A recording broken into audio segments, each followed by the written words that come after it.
Hey folks, I'm Ian and this is Doggo, my Ford Transit Connect camper. I'm at work at the minute, I'm just going to make some lunch.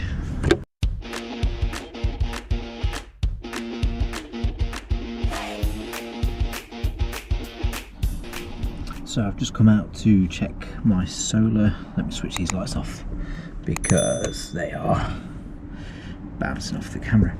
So I've just come out to check my solar because it's winter time. My leisure battery only charges from solar. I don't have any, it's not connected to the van, it's just purely solar.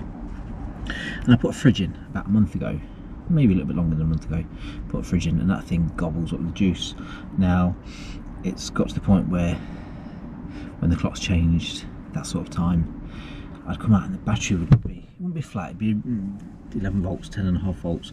Problem is things stop working at that point, like your diesel heater, things like that. And now at the time of year, really we need the diesel heater for when it gets cold. So something I have to think about. Now I didn't see any way of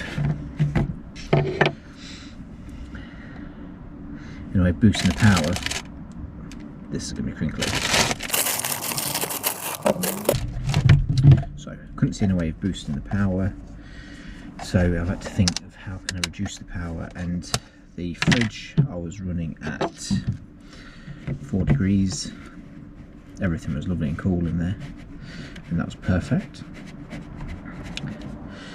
But I thought I don't really want to take the fridge out. I could have took the fridge out through the winter, put it back in the summer. In the summertime you're not going to worry about the power because you've got the sunlight. And I've got 2 panels on here. I've got 200 watts coming into my leisure battery. It's a 75 amp hour leisure battery, and in the summertime I ain't got to worry about having enough power. There's tons of power, but now it's starting to get colder. I want to make sure that I can run that heater if need be.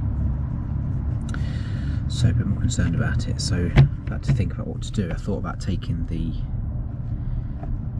fridge out. I don't need a fridge in here now. I can just have my cool bag like I did last year. Just have a cool bag out here, and it never gets hot in here at the minute. I don't know what temperature is in here now. It feels like it's probably 14 degrees or something. Let's have a look. 16 degrees in here at the minute. So that's cool enough to keep things cold. At night time it obviously gets cooler. Now the thing is, if I put the heater on, then it will be 20 degrees in here. Can't really get it lower than that because I've got a 5 kilowatt heater in this tiny space, which is what, 2 meters by 1.5 meters. So I then worry about having the heater on. It's going to heat the stuff up, melt your butter, and all that jazz. So I've decided I'll switch the fridge off and just let it sit for a day to boost my battery back up. And then I realised that when you just leave it unattached, the cooler sits at 14 degrees and it kind of stays constant at that. So I thought, what about, to save power, if I just turn the cooler up? So at the minute I've got that cooler set to 13 degrees. When I get stuff out, now like this button, you can see it's nice and firm. I've got cans of pop in there and stuff, and you take it out and it's cold, it feels cold. But the freezer is, or the fridge, sorry, is at 13 degrees. So it occasionally chimes in, fires up the compressor, which I think is good for the fridge. And it keeps everything nice and cold still, but uses very little power now. So now I'm finding I've not got a flat battery. I've got the power there when I need it.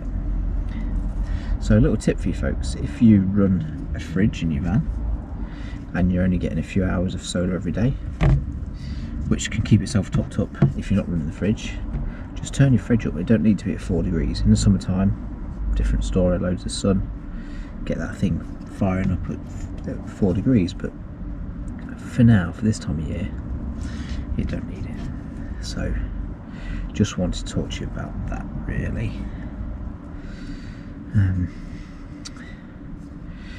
Other things that's happening, because I've not done a video for a week.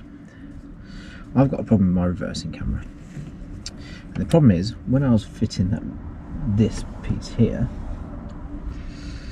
I sliced through my reversing camera cable, which isn't a very clever idea, and now my reversing camera doesn't work. I managed to find where the problem was, and there's a tiny cut in the wire. The problem is those wires are absolutely tiny wires, and it kind of runs under the roof linings and stuff. I don't really want to take it out, but it's going to be so hard to work on. If any of you guys come across some kind of connector that can splice into it somehow, or any good videos on how to fix these plumbing wires. Reason being is it comes down, I can get out there, it comes down here, I can get out there, it's underneath this roof all the way up to here, perfect. It's behind this blooming carpet here. To get that wire, I'm going to have to slice the carpet. I don't want to slice that carpet. So if you've got any ideas on how I can reconnect that blooming wire so I can reversing camera. Anyway, that's it for today, just a little bit of a chat. Hope you guys are all well. If you like these videos, then please give them a like. If you want to subscribe, now's the time. See you later, folks. If I forgot to say, I'm working on a big video, nice big video, you're going to love it. So I've had the van for a year and I'm finally going to do a van tour. So if you want to see how this all works, then hit the bell, come and see the video. Van tour coming in very soon.